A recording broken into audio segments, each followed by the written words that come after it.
गत जन्मों में 5 अंगुली से पूजा करते हैं तो माँ बाप अच्छे मिलते हैं, पत्नी बोल रही है।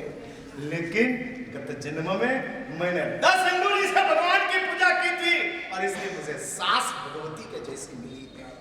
आप उसके सामने ये माँ बाप हमको कपड़ा देकर घर से अलग कर दे तो भी खुशी खुशी से जाना है। किसके लिए आप मांग रहे हो? मेरे लिए, मुझे नहीं चाहिए।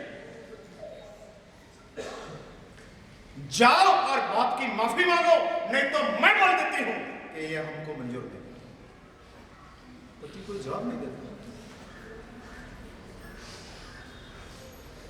और पत्नी बाहर आई, अपने सास ससुर जी को कहती है, पिताजी उनका दिमाग गरम है, 3 दिन जाने दो, फिर वापस ठिकाने आ जाएंगे और बात फोन करो।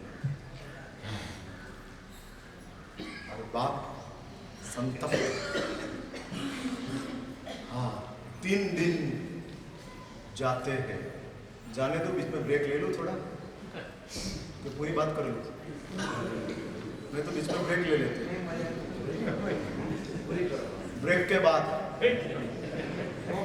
हाँ चलो पूरी कर देते, होता है ऐसा। हाँ ऐसा हो जाता है। हम यदि दूध पाक पीते हो तो बीच में कड़ी क्यों आ गई? नहीं चाहिए, अभी दूध पाक पूरा करेंगे तो बाद में कड़ी का देखेंगे। ठीक बात है। हाँ 3 दिन पसार हो गए सब स्ट्रेस में, और सबसे छोटा भाई किसी के साथ बात नहीं करता, कुछ बोलता और बाप भी डर। बाप को लगा कि मेरी कारकिर्दी का पूरा शून्य हो गया। मैंने इन तीनों को कैसा राम लक्ष्मण भरत के जैसा बड़ा किया, और तीनों के बीच में कितना प्यार था। सदनसीब से तीनों लड़कियां आई, वो भी कितनी समझदार थी। मैं तो समझता था कि प्रभु मेरे परिवार के ऊपर 4 हाथों से बरस रहा, और प्रभु को लाख लाख नमस्कार करता था, प्रभु को याद करता था। बेटा की माँ बेटा के पास जाती है, बेटा तेरा बाप दुखी है। दोनों भाई बाप के पास गए और दोनों भाई ने कहा, छोटे को बोल दो, इतनी संपत्ति है, उसको जितनी चाहिए उतनी दे दो, बाकी का दो हमारे लिए कर देना, हमको नहीं चाहिए, आखिर में मेरा भाई ही है ना, जाने। और तब बाप की आंख में से आंसू, क्या मुझे बेटे,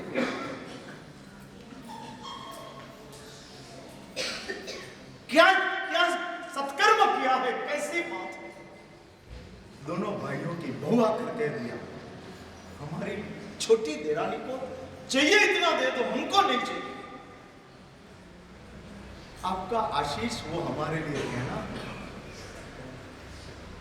2 सोने की अंगूठी कम पहनेंगे तो अंगुली खराब नहीं लगेगी, लेकिन आपकी हाय निकल जाएगी, जिंदगी बर्बाद हो जाएगी, नहीं चाहिए।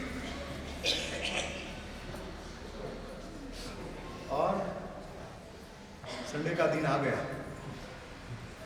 वापस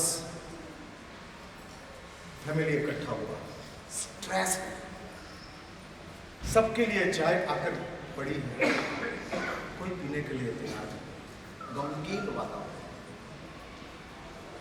क्या होगा पता नहीं, ये छोटा क्या करेगा समझ में नहीं आता, सबकी नजर उसके सामने। पिता के पास जाता है, पिताजी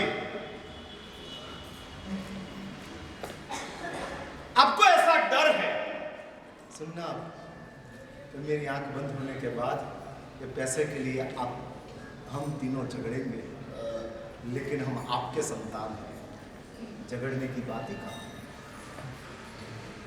और दूसरी बात, आप डिवाइडेशन करते हो, 33% सबको देने की बात करते हो, पिताजी आपका सरासर अन्याय है। आप वापस ये क्या वापस बाउंसर आया,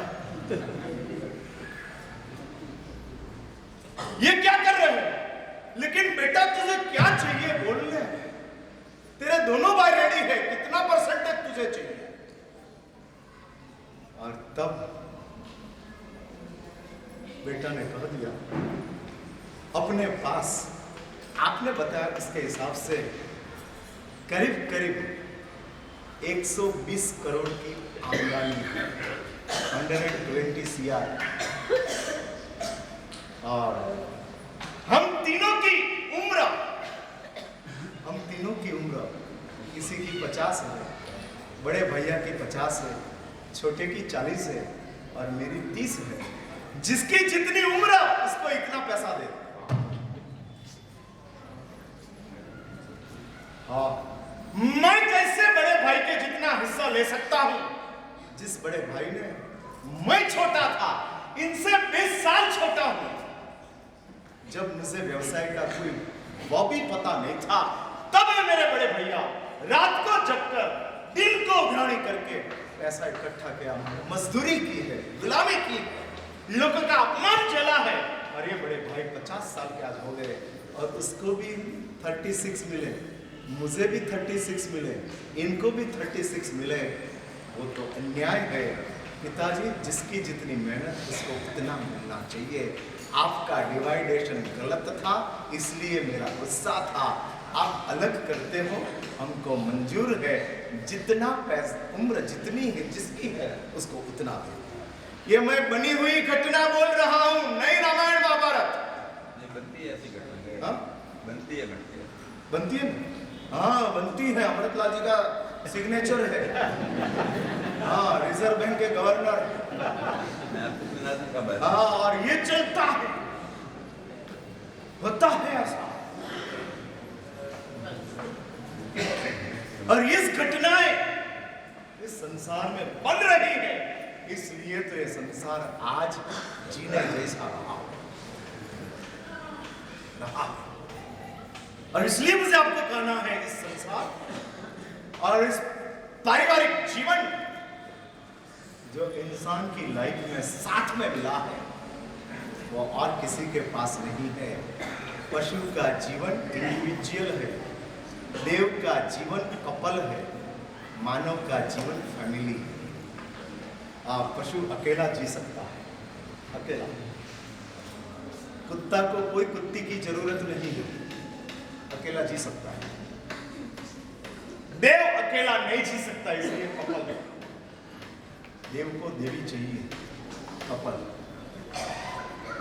और मानव कपल में भी नहीं जी सकता है, इसको फैमिली चाहिए, फैमिली। अब कपल को क्या करना? फैमिली चाहिए। और ये फैमिली लाइफ, मंगल सेठ और ये फैमिली लाइफ जो आज प्राप्त हुई है, उस फैमिली लाइफ को एस्टैब्लिश करने की बात रामायण और महाभारत के माध्यम से मैं शुरू किया है। आज समय हो गया है। आज इस प्रवचन की समाप्ति के बाद तुरंत इधर चेन्नई से सुश्रावक मोहन जी और सुश्रावक मनोज जी, दोनों को मैं बहुत अच्छी तरह से पहचानता हूँ। मेरा सद्भाग्य है कि आज 7 साल के बाद उसका दर्शन हुआ। इतने जबरदस्त आराधक है और इतने जबरदस्त वो जैन शासन के सेवा करते हैं। योगानुयोग से आज वो चारित्र वंदनावली का कार्यक्रम इधर कराने वाले हैं। आप सबको इधर ही बैठने का है। आज एकासना पूरी मुठ के बात करने का है। आईबिल हो तो आईबिल, पूरी मुठ के बात करने का है। अवड़ के पहला करा दोगे ना? हाँ? एकासना नहीं, उनको पूछता हूँ। अवड़ के पहले आप लोग को छोड़ देंगे ना? ना, वो पूछ लेता हूँ मैं। 3:30 के बाद पहले छोड़ देते हो तो पूरी मुठ के बाद रखें, नहीं तो 3:30 के बाद छोड़ने वाले हो तो अवड़ के। नहीं, अभी पीछे कौन बोला? ट्रेन तो दूसरी मिल जाएगी, 5 बजे के बाद भी मिल जाएगी, आप चिंता मत करो। भाव दूसरा नहीं मिलेगा, इसलिए आप छोड़ दो। अभी ट्रेन की टिकट को बाजू पे रखिए।